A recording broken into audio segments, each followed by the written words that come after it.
하나님이 오늘 우리에게 주신 말씀은 창세기 10장 1절에서 32절까지의 말씀입니다. 하나님이 오늘 우리에게 주신 말씀은 창세기 10장 1절에서 32절까지의 말씀을 제가 한 절, 여러분이 한 절 교독하도록 하겠습니다.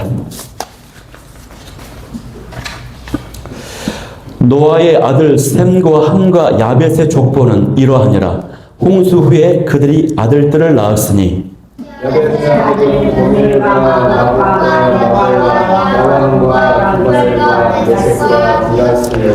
고벨의 아들은 아스그나스와 리밧과 도갈마요. 야왕의 아들은 엘리샤와 엘식스와 기팀과 구산이라. 이들로부터 여러 나라 백성으로 나뉘어서 각기 언어와 종족과 나라대로 바닷가의 땅에 머물렀더라. 함의 아들은 구스와 미스라임과 붓과 가나안이요. 구스의 아들은 스바와 하윌라와 삽다와 라마와 삽드가요.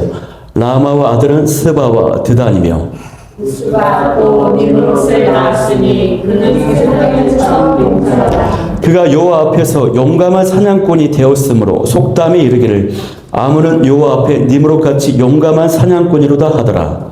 그의 이름은 시작과 헬과 아kam과 갈레에서 시작되었으며 그가 그 땅에서 아수르로 나아가 니느웨와 르호보딜과 갈라와 니느웨와 갈라 사이에 메스를 건설하였으니 이는 큰 성이라. 미스라임은 루딤과 아나밈과 르하빔과 납도힘과 아도심과 가스루림과 갓도릴라 가스루림에서 블레셋이라. 가나안은 장자 시돈과 헷을 낳고 또 여섯 족속과 아모니 족속과 기드라스 족속과 히위 족속과 알가 족속과 신 족속과 아로가 족속과 스알 족속과 하말 족속을 낳았더니 그리고 가나안 자손의 족속이 펴져 나아갔다.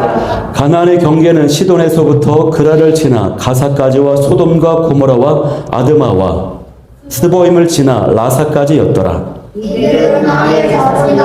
각기 족속과 언어와 지방과 나라대로였다. 셈은 에벨 온 자손의 조상이요 야벳의 형이라. 그에게도 자녀가 출생하였으니 셈의 아들은 엘람과 스와 블라사과 람과 아라요. 아람의 아들은 우스와 훌과 게델과 마스며 아르박사스는 셈을 낳고 셀라멜을 낳았으며 에벨은 두 아들을 낳고 하나의 이름을 벨렉이라 하였으니 그때의 세상이 나뉘었으며 벨렉의 아우의 이름은 욕단이며 욕단 아니라와 셀과 설마레와 이라와 하드람과 우살과 디글라와 오발과 미드일과 스와 오빌과 하일라와 요밥을 낳았으니 이들은 다 욕단의 아들이며 그들이 먼저 하는 것은 메사에서부터 스발과 만디를 동쳤습니다. 이들은 셈의 자손이니 그 족속과 언어와 지방과 나라대로였더라.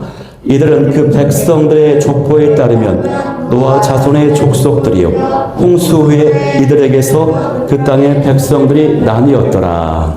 아멘. 네, 수고하셨습니다. 오늘은 창세기 10장 노아의 아들들의 족보여가지고 봉독하는 것도 쉽지가 않습니다. 우리 혹시 그 카메라 영상이 하각이 잘 나오는지 좀 봐줄 수 있을까요? 한번 건드려가지고. 네. 저는 오늘 이 시간에 아르박삿의 통로가 되게 하옵소서, 아르박삿의 통로가 되게 하옵소서라는 제목으로 말씀을 나누도록 하겠습니다. 오늘 말씀은요, 이제 창세기 10장 말씀입니다. 노아의 그 아들들에 대한 족보가 기록되어 있거든요. 성경을 보면은 족보들이 이제 기록되어 있는 부분들이 좀 있습니다. 창세기라든가 또 이제 출애굽기, 또 마태복음 이런 게 이제 기록이 되어 있거든요. 근데 그 맥락 속에서 성경이 족보가 기록되었던 분명한 이유가 있어요. 분명한 목적이 있어서 기록되었지만 우리가 이제 봉독을 할 때, 묵상을 할 때 그 이름들만 보면은 인간적으로 어떻습니까? 좀 딱딱한 느낌이 있죠. 그런데 이런 딱딱한 족보의 기록들만 봐도요, 은혜를 받는 성도들이 있습니다. 예를 들면은 창세기 5장에 보면은 아담에서 시작되는 이제 족보가 나오거든요. 거기에 보면은 누가 몇 세에 낳고 죽었더라. 또 누가 몇 세에 낳고 죽었더라. 낳고 죽고 낳고 죽고 낳고 죽고 계속 반복이 돼가지고 집사님 한 분이 그 기록을 보면서 맞아. 모든 인생은 결국 죽는 인생이지. 나도 언젠가는 죽는다는 것을 꼭 기억하고 하나님 앞에 바르게 살아야지라고 결단을 했어요. 마태복음 1장을 보면요. 아브라함부터 시작된 족보가 예수님까지 이르는, 어떻게 이르는지가 이제 기록이 되어 있거든요. 그런데 그 족보를 보면은 여인들이 5명이 등장을 합니다. 여인들. 그런데 그 족보에 이방 여인들이 절반 이상 3명이나 등장을 해요. 다말이나 라합, 밧세바. 또 이런 경우에는요, 이 정상적인 관계를 통해서 자녀를 출산한 게 아니라 비정상적인 방법으로 자녀를 출산해요. 근데 그 여인과 그 자녀들이 다 대를 이어서 예수님, 메시아가 오게 되는 그 족보에까지, 영광스러운 족보에 이름이 올라가는 것이에요. 이 사실을 묵상하고요, 과거에 상처가 많았던 우리 집사님, 자존감이 굉장히 낮았던 우리 집사님이 그 말씀을 보며 감격하면서 그 마음이 회복이 되는 것입니다. 족보에 대한 이 기록을 통해서요, 하나님의 은혜를 경험할 수 있는 저와 여러분이 될 수 있기를 소망합니다. 오늘 창세기 10장에 기록된 목적은 뭐냐면 오늘날의 이 인류가 어떻게 해서 시작이 되었는가라고 하는 것을 밝혀주는 것입니다. 그 인류의 기원이 무엇인가를 보여주는 것이에요. 인류의 그 기원에 대한 기록 중에서 이 성경 창세기 10장에서만큼 압도적으로 아주 탁월하게 기록된 어떤 문헌이나 문명이나 기록이 없습니다, 여러분. 가장 먼저 기록되었다라고 하는 그 시점에 있어서도 탁월하고 그 내용의 방대함에 있어서도요, 탁월하고요. 또 그 이름이 정확한 이름, 그리고 그 이름이 어디 지역과 연결되었는가라고 하는 이런 기록이 아주 자세합니다. 그래서 압도적입니다, 여러분. 사람은 여러분 누구나 뿔에 대한 관심이 많지 않습니까? 우리 조상은 어디인가? 나는 누구의 후예인가? 이런 관심이 있어요. 우리 아버지도 보면요, 살아생전에 제가 이제 광산 김씨거든요. 우리 아버지가 강산 김씨가 양반 가문이다 이렇게 하면서 그렇게 지지리도 없는 살림에도 그 하나 때문에 그렇게 명예롭게 생각을 하시더라고요. 또 이제 이런 말을 하면은 좀 소위 족보가 약하신 분들은 지금 있는 족보는 다 가짜요 이렇게 하고 조선시대 갑오개혁 이후로 다 섞였어 막 이렇게 말하기도 합니다. 이처럼 인류의 기원에 대한 기록이 명확하게, 아주 명확하게 우리에게 주어졌다라고 하는 이 사실이요, 얼마나 감사한 것인지 몰라요.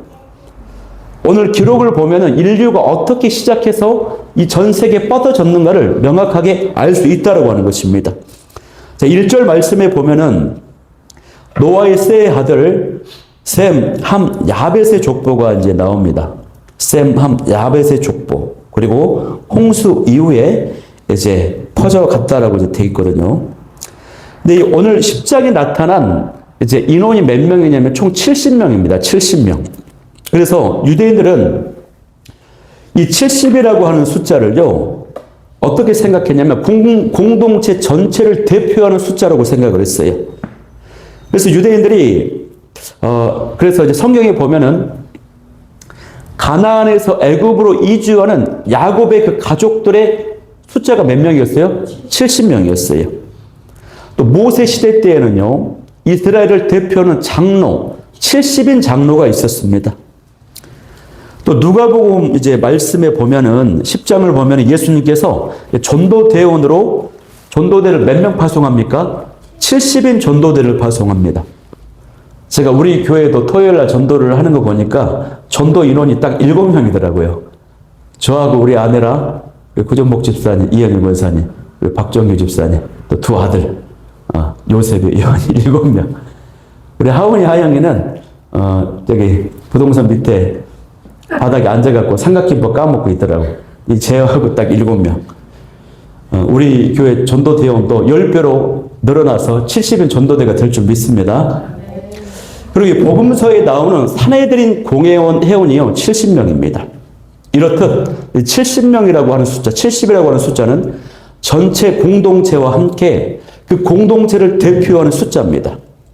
본문의 창세기 10장에 70명의 이름이 언급된 이유도요. 이들이 오늘날의 모든 인류를 만들었다, 대표한다라고 의미가 들어있어요.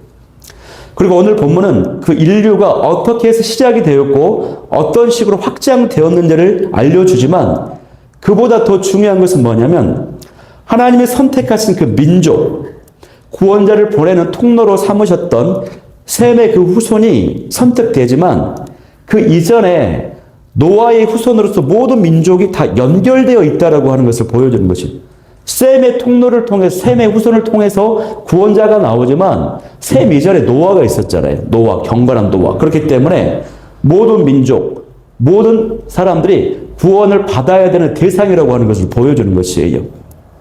셈의 후손들뿐만 아니라 세상의 모든 민족들을 위해 예수님이 오셨다라고 하는 것을 명확히 보여주는 것입니다, 여러분.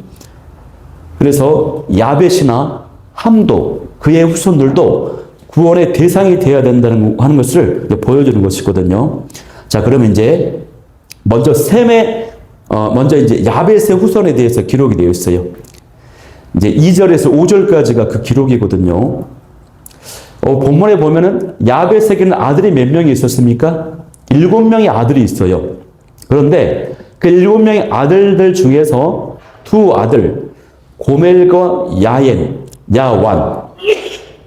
고멜과 야완의 이 자손들만 기록이 되어 있습니다. 다른 5명에 대한 기록은 기록되어 있지 않았어요. 왜 그럴까요? 기록할 필요가 없는 것입니다. 왜 그럴까요? 특별한 업적이나 공헌이 없는 경우에는 기록하지 않아요. 구속사적인 측면에서요, 볼 때 그것이 긍정적인 인생이었든지 부정적인 인생이었든지 의미가 있는 경우만 기록이 되어 있어요. 없는 경우는 생략이 되어버려요. 또 우리가 보면은 아시겠지만 이름만 그냥 언급되고 지나가는 경우도 있어요.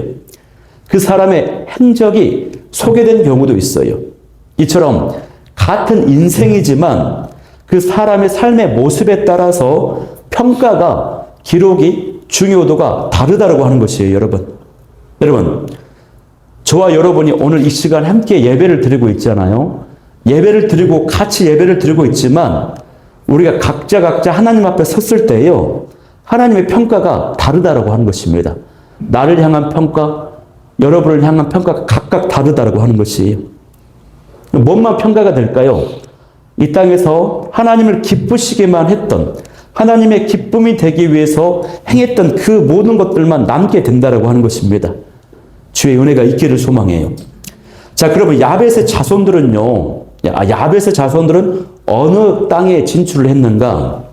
주로 유럽 대륙입니다. 유럽 대륙. 그리고 터키, 페르시아. 일본은 러시아 모스크바에 가까운 지역까지 정착했다라고 학자들은 보고 있어요.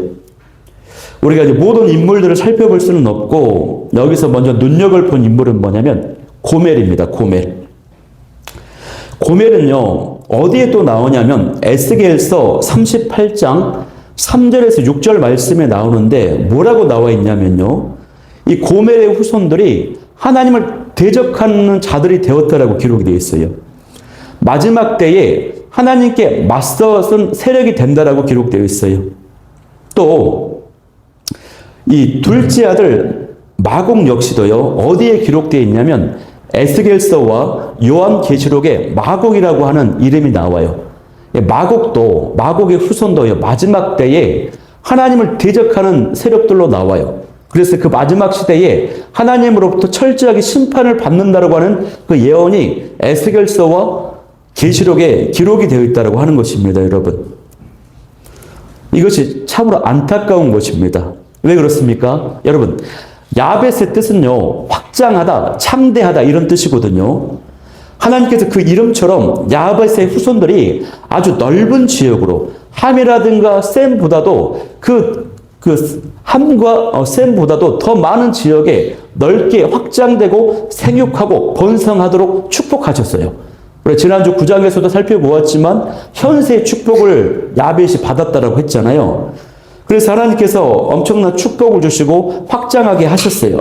그런데 5절 말씀에 보면은, 그래서 이제 5절 말씀에 어떻게 되어 있습니까? 여러 나라들과 여러 나라 백성으로 나뉘어서 각기 언어와 종족과 나라대로 바닷가의 땅에 머물렀더라, 이렇게 되어 있습니다. 바닷가, 굉장히 좋은 땅에 차지했다, 이런 기록이에요. 지중해 연안을 비롯해서 유럽과 터키, 페르시아, 심지어는 아시아 일부까지도 야벳이 퍼져나갔거든요. 그리고 야벳 민족의 특징은 뭐냐면 현세의 축복을 받았기 때문에 많은 땅에 퍼진 것을 비롯해서 역사를 보면 어떻습니까? 세계 정복을, 세계의 주요 인물이 누구였어요? 유럽의 민족들이었어요. 그러니까 다른 어떤 민족들보다도 강성한 우위를 점하는 그런 민족이었다고 하는 것입니다. 그런데 아까 내가 나눴던 것처럼 고멜과 마곡에서 보는 것처럼 이 야벳의 자손들이 하나님 앞에서 실패한 민족이 되었다고 하는 것이에요. 실패해버렸습니다. 흩어져 살게 되는 것은 좋았으나, 생육하고 번성하는 것은 좋았으나 세월이 갈수록 하나님 앞에서 하나님을 떠나버렸다고 하는 것입니다. 생육하고 번성하고 이 땅에서의 살아가는 일에만 집중하다 보니까 하나님을 인격적으로 섬기고 자녀를 영적으로 가르치고 하는 이런 일에 멀어지게 되었어요. 그러니까 현세의 축복이요, 영적으로는 마이너스가 되었다고 하는 것입니다, 여러분. 이럴 때가 있습니다. 그래서 하나님께서도 우리에게 현세의 축복을 유보시키는 경우가 있어요. 사람이 돈이 많아지면 죄를 많이 짓게 된다고 그러잖아요. 이게 야벳의 모습이 보여주는 것입니다. 자, 그러면 제가 짧게 이 야벳의 자녀들이 지역이 어디 지역인지를 제가 한번 나눠볼게요. 첫째 아들 고멜은 유럽 사람이고, 마곡은 흑해 지역에 있습니다. 마대는 페르시아 땅에 거주하고, 야와는 그리스 민족이 되었고, 두발은 터키 근방 소아시아 동부 지방에 정착했고, 메색은 터키 땅에, 그리고 디라스는 이탈리아 사람입니다. 이것이 이제 학자들이 추적해서 분석해서 연구해서 정확하다고 이렇게 결정을 지어놓은 내용들이에요, 여러분. 여러분, 이들이 어디에서 이주해서 오늘 어디에 살고 있고 어떤 민족의 조상이 되었는지까지 대부분 다 밝혀냈다라고 하는 것입니다.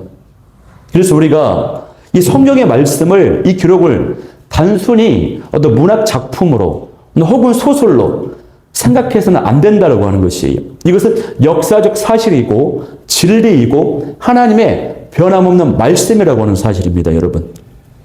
여러분, 사람이 만약에 이 성경을 기록했다면 이렇게 수많은 인물과 이 상황들과 환경들을 완벽하게 맞게 구성할 수가 있겠습니까, 여러분?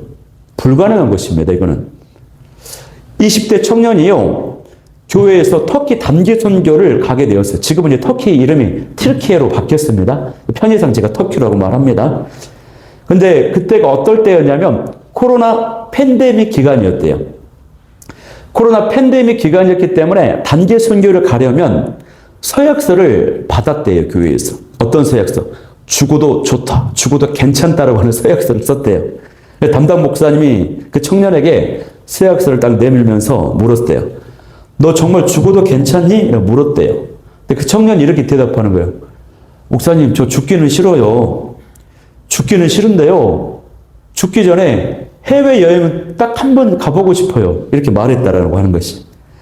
죽기 전에 해외여행을 가보는 것이 소원이래요. 그래서 갔어요. 서약서 쓰고 갔어요. 터키에 도착을 했습니다. 사역을 본격적으로 하기 전에 합숙 훈련을 하면서 3일 동안 훈련을 받는데요. 터키의 지명, 도시 이름을 공부하고 또 주변의 나라들의 도시 이름을 공부하고 그러면서 성경 말씀, 사도행전과 뭐 요한계시록 이런 말씀들을 공부했어요.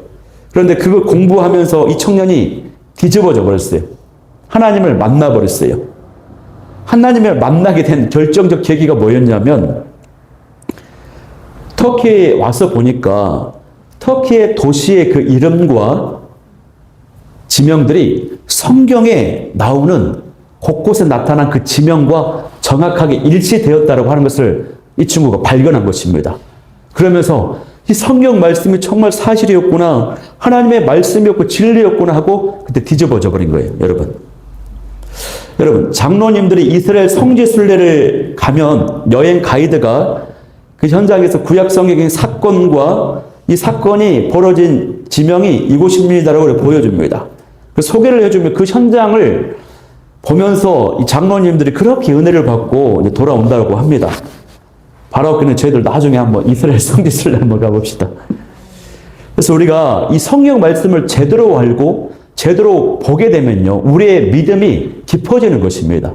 정말 이 말씀은 하나님의 사실이었구나라고 받아들여지게 된다라고 하는 것이에요. 자, 이제 여기까지 해서 이제 야벳의 족보를 한번 정리하고요. 다음은 함의 족보를 한번 살펴보겠습니다. 함의 족보.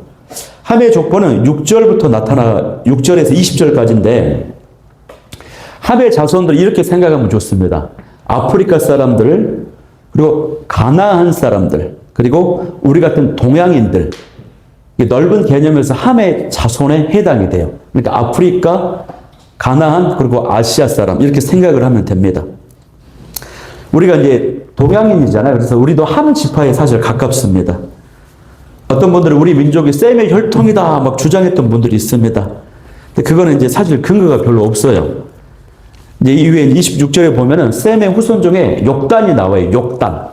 단자가 들어가서 우리나라가 누구의 후손입니까? 단군 신화에 보면 단군의 후손이다 그러다. 단자가 비슷하잖아요. 욕단, 단. 그리고 이 욕단이 기록을 보면 동쪽으로 갔더라. 그거의 근거에 딱 두 가지 근거를 들어서 우리는 셈의 후손이다라고 얘기를 해요. 근데 사실 조금 근거가 빈약합니다. 참고하세요. 중요한 것은 뭡니까? 오늘날 우리는 예수님을 믿음으로 인해서 영적인 아브라함의 후손이다 아니다? 아브라함의 후손이에요, 여러분. 예수님을 믿음으로 우리는 아브라함의 후손이라고 하는 사실입니다. 아무 필요 없어요, 민족과 혈통. 참고만 하시면 돼요. 자, 그런데 우리가 이제 이 함의 자손들 중에서 다 다룰 수는 없고 중요한 부분만 한번 살펴볼게요. 자, 6절 말씀에 보면은 함에게는 4명의 아들들이 있었습니다. 구스, 미스라임, 붓, 가나안. 그런데 여기서 우리가 먼저 살펴봐야 될 인물은요, 이 구스하고 구스의 아들인 니므롯입니다. 니므롯. 7절을 보면은 구스가 니므롯을 낳았으니라고 되어 있죠. 구스는 어디를 가리키냐면 에디오피아를 가리켜요. 에디오피아. 자, 그런데 거기에서 이제 후손들이 여러 곳으로 막 갈라지거든요. 아라비아, 바벨론, 이라크. 그런데 이 니므롯이 중요한데, 이 성경에 보면은 이 니므롯에 대한 설명이 굉장히 많습니다. 긍정적인 인물이어서 이 니므롯에 대한 설명이 많을까요? 아니면 여러분 생각할 때 부정적인 인물이어서 설명이 많을까요? 긍정적인 인물이다 아니면 부정적인 인물이다. 어떤 것 같습니까? 부정적인 인물입니다. 자, 볼게요. 이 니므롯이요, 하나님을 대적하는 대표적인 인물이었기 때문에 그의 모습을 소개하는 것이에요. 이 니므롯이라고 하는 이름의 뜻은 뭐냐면 우리가 반역하자, 우리가 반란을 일으키자, 이런 뜻이에요. 그래서 8절을 보면은 그는 세상의 첫 용사라고 되어 있습니다. 첫 용사. 그런데 이 첫 용사, 용사의 뜻을 원문을 보면 어떤 뜻이냐면 우리가 생각하는 것처럼 힘이 센 사람, 싸움을 잘하는 사람, 영웅, 이런 뜻이 아니고 폭군을 가리키는 거예요. 폭군. 사람들을 압제하고 죽이고 막 학대하는 이 폭군을 가리키는 것입니다. 지배자를 가리켜요. 지배자. 그래서 9절을 보면 그가 여호와 앞에서 용감한 사냥꾼이 되었다라고 되어 있잖아요. 이 사냥꾼도 짐승을 사냥했다라고 하는 것이 아니라 누구를 사냥했을까요? 사람을 사냥했다라고 하는. 사람을 사로잡아서 죽이기도 하고 노예로 부리기도 하고 학대했다라고 하는, 이 지배자였다라고 하는 것입니다, 여러분. 그래서 다음 주에 살펴볼 이제 11장에 바벨탑 사건이 나오거든요. 하나님이 기뻐하시지 않았던 바벨탑을 쌓았던 사건. 이 바벨탑 사건을 주도한 인물이 누굽니까? 바로 이 니므롯이에요. 이 니므롯은요, 힘이 있었습니다. 사람들을 모으는 리더십이 있었어요. 그리고 그 힘을 바탕으로 하나님을 대적하는 시스템과 제도와 문화, 조직, 이런 것을 만들었던 사람이 니무롯이에요.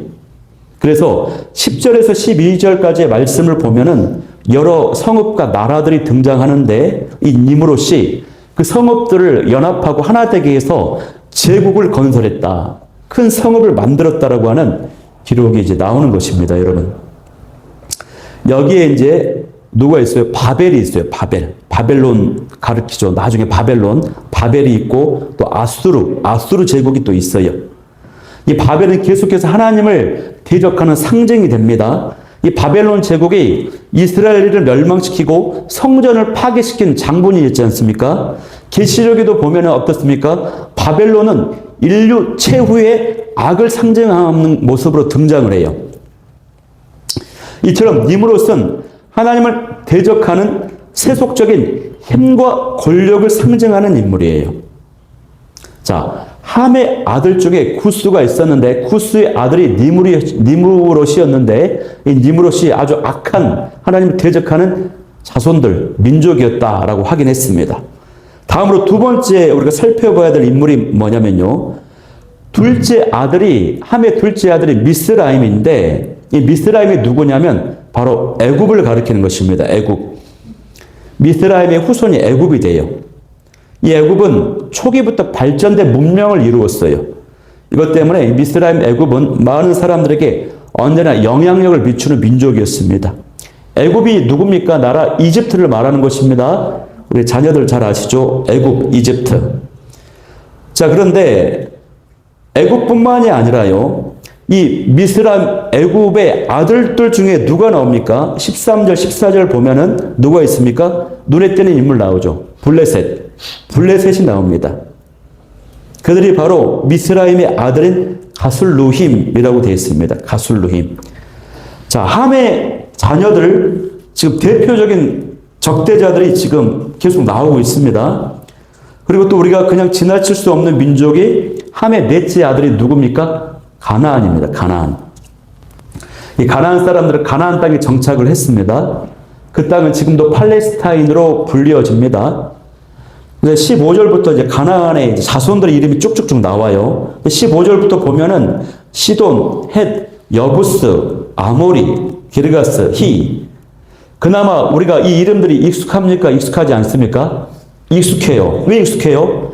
구약 성경에 많이 나오는 이름이기 때문에. 왜 그렇습니까? 이스라엘 민족이 가나안 땅을 정복할 때에 그리고 성경에 곳곳에 나오는 민족들이기 때문에 이 이름이 나타나요. 중요한 것은 이 가나안 족속은 하나님 입장에 서 있어요? 아니면 하나님 반대편에 서 있는 민족이었어요? 하나님 반대편에 있는 민족이었다고 하는 것입니다. 자, 여기까지 살펴보건대 어때요? 함의 자손들은 어떻습니까? 구스의 아들 니므롯, 그리고 미스라임, 애굽, 또 그 아들의 바벨론, 블레셋, 그리고 여기 살펴보듯이 어때요? 가나안. 다 하나님을 대적하고 적대하는 세력들이었다고 하는 것입니다, 여러분. 그래서 여러분, 우리가 어떤 것을 발견하게 되냐면, 지난주 9장에서 함의 자손이 저주를 받았잖아요. 너는 셈의 종이 된다라고 저주를 받았거든요. 그런데 그것은 이 함이 그때 당시에 아버지의 하체를 덮지 않아서 보았다라고 하는 그 한순간의 행동 때문에 그 저주를 받은 게 아니라는 것이에요. 함의 인생이 매 순간 악하고 불경건하고 하나님 앞에 옳지 못했어요. 그게 쌓였다가 언젠가 저주를 받아야 되는 저주가 선포되는 상황이었는데 하나님께서 그 어떤 그 모습, 그 죄를 계기로 단초가 되어서 선포가 되었던 것입니다. 함뿐만이 아니라 가나안을 비롯해서 이 모든 자손들이 악했습니다. 하나님 앞에. 그렇기 때문에 계속해서 그의 모습들이 흘러왔다라고 하는 것이에요, 여러분. 우리가 이것을 봐야 된다라고 하는 것입니다. 그래서 그러나 우리가 중요하게 살펴봐야 될 것은 뭡니까? 가나안이 하나님을 대적하는 민족이었는데 이스라엘 백성들에게 정복을 당했지 않습니까? 마찬가지로요. 오늘날 하나님을 대적하고 거부하는 문화가 있고 조직이 있고 제도가 있습니다. 시스템이 있어요. 국가 권력이 있어요. 이 모든 것을 성경은 큰 성 바벨론이라고 말하거든요. 그런데 이 바벨론도 마지막 때에 반드시 무너지게 될 것이다. 정복이 될 것이다라고 말씀하고 있다는 것입니다. 가나안 백성이 정복을 당한 것처럼 큰 성 바벨론도 마지막 때에 무너지게 될 것이라고 하는 사실이에요. 그렇기 때문에 이 사실이, 이 메시지가요, 오늘날 우리 주님과 복음을 위해서 부당하게 고난받고 핍박 가운데 있는 모든 분들에게 큰 위로의 메시지, 소망의 메시지가 된다라고 하는 사실입니다. 주의 은혜가 있기를 소망합니다. 자, 드디어 마지막 셈 집합니다. 21절부터 32절까지 기록인데요. 자, 셈의 후손이 바로 하나님께서 선택하신 민족이거든요. 약속의 씨가 나오는 혈통이에요. 주로 어디 지역 사람들이냐면 중동 지역 사람들입니다. 중동 지역 사람들. 그리고 셈의 자손들 중에서도 우리가 살펴봐야 되는 이름이 누구냐면 세 사람입니다. 아르박삿, 에벨, 벨렉. 우리 한번 발음 한번 해볼까요? 시작. 아르박삿, 에벨, 벨렉. 이 세 사람을 우리가 기억을 해야 됩니다.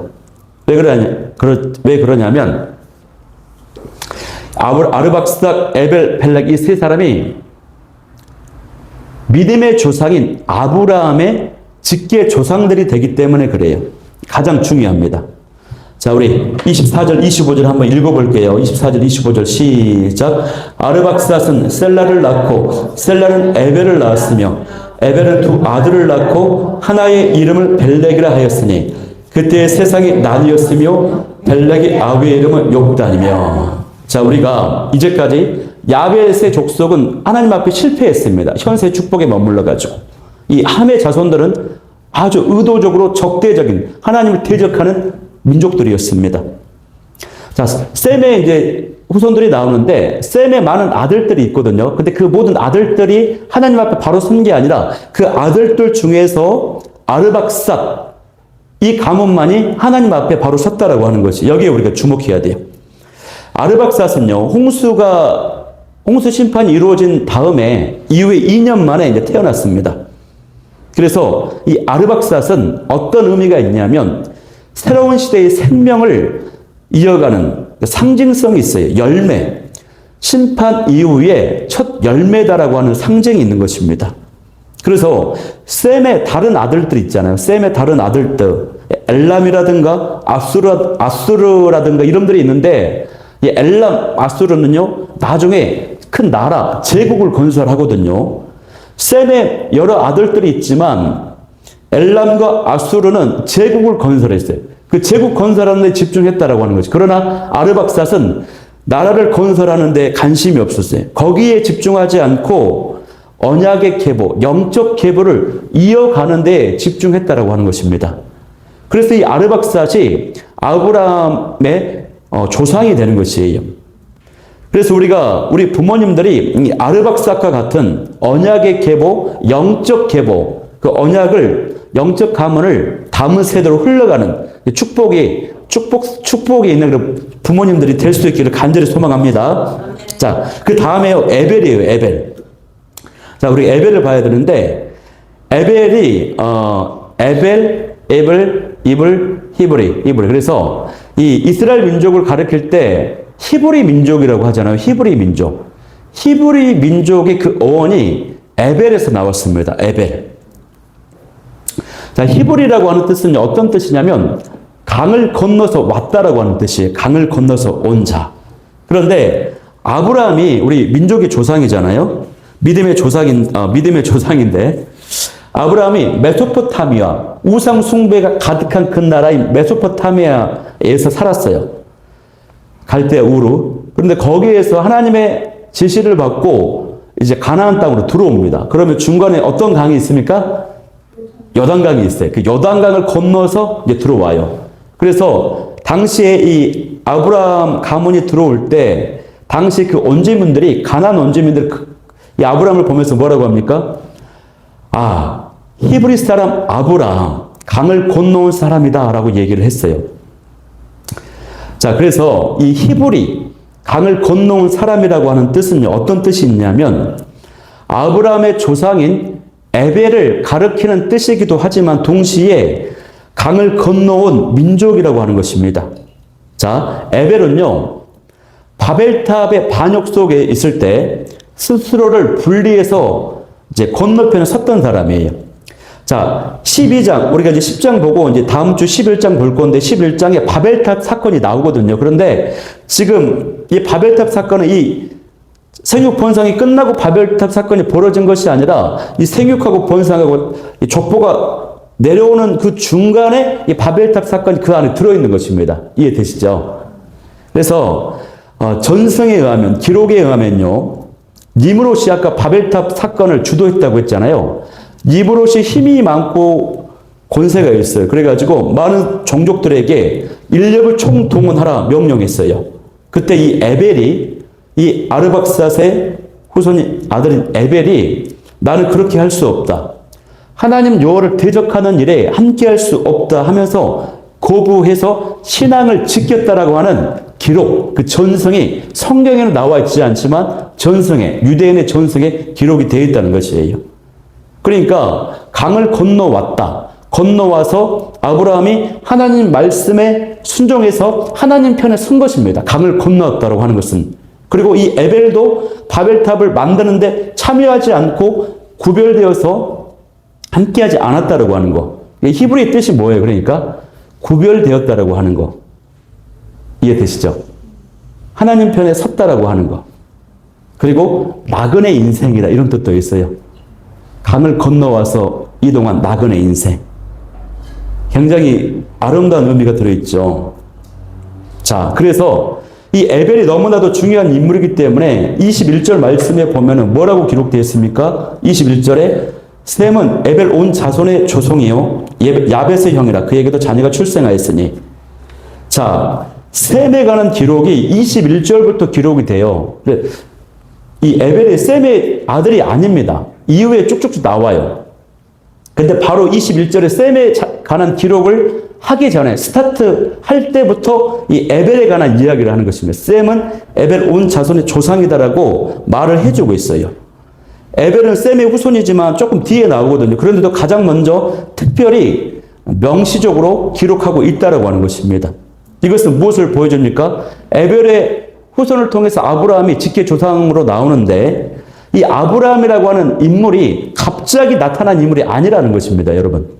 하나님께서 갑자기 뜬금없이 아브라함에게 나타나서 아브라함을 불렀다라고 하는 것이 아니라 그 부모님 세대, 조부모 세대, 자손 대대로 조상 때부터 그 어떤 흔적들, 영적인 이유가 있었다. 영적인 계보가 있었기 때문에 하나님의 때에 섭리 가운데 아브라함에게 나타났다라고 하는 것을 지금 성경이 보여주고 있는 것이에요, 여러분. 그러니까 이걸 보면은 부모 세대의 역할이 얼마나 중요한지 묵상하면 할수록 깨닫게 되는 것이에요, 여러분. 그렇죠? 자, 이제 마지막 살펴볼 인물은 벨렉입니다. 벨렉. 아르박삿, 에벨, 벨렉. 이 세 사람 중요하다고 했죠. 이 벨렉의 뜻은 뭡니까? 분리되다, 갈라지다라고 하는 뜻이거든요. 창세기 이제 10장 25절을 보니까 이렇게 돼 있죠. 한번 읽어볼게요. 시작. 에벨은 두 아들을 낳고 하나의 이름을 벨렉이라 하였으니 그때 세상이 나뉘었으며 벨렉의 아우의 이름은 욕단이며. 자, 이게 나뉘어졌다라고 하는 것은 뭡니까? 어떤 의미냐면 이때 이제 벨렉 때에 이르렀을 때에 하나님을 따르는 자녀들, 민족들과 세상을 따라가는 민족들, 자손들이 확연하게 분리되었다라고 하는 것을 보여주는 것이 그때 세상이 나뉘었다.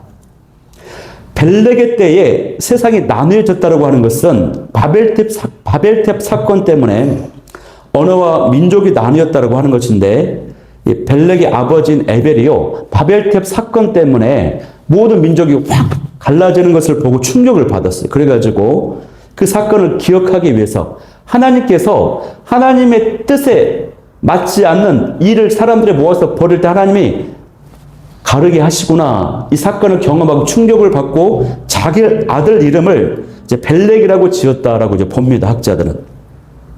그러니까 이때를 기준으로 명확하게 세상 권력을 따르는 사람과 하나님을 따라가는 사람으로 확 구분이 되었다라고 하는 것이에요.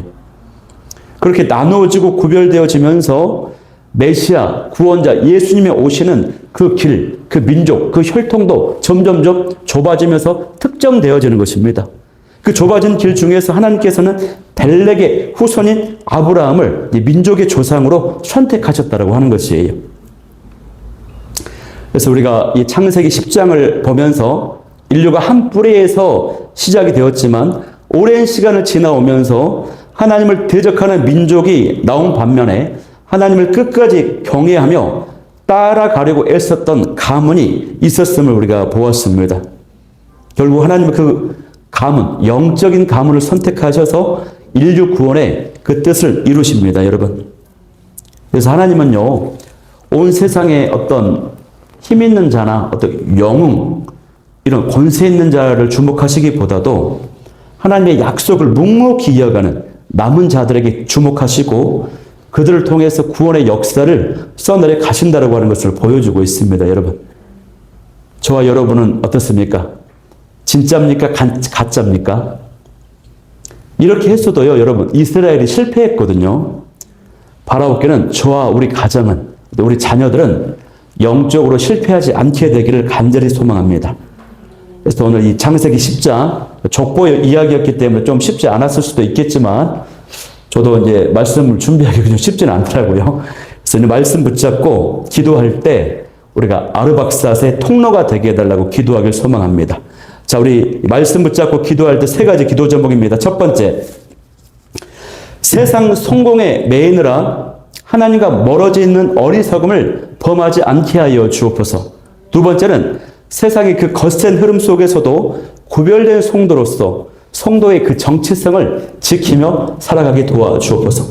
세 번째는 우리 가정이, 우리 자녀들이 영적 언약을 흘러보내는 아르박삿의 통로로 쓰임받게 도와주옵소서. 우리 이 기도 제목 가지고 우리 나아가도록 하겠습니다. 우리 하나님의 세상을 사랑하서 우리 찬양하면서 기도 제목 가지고 기도하도록 하겠습니다.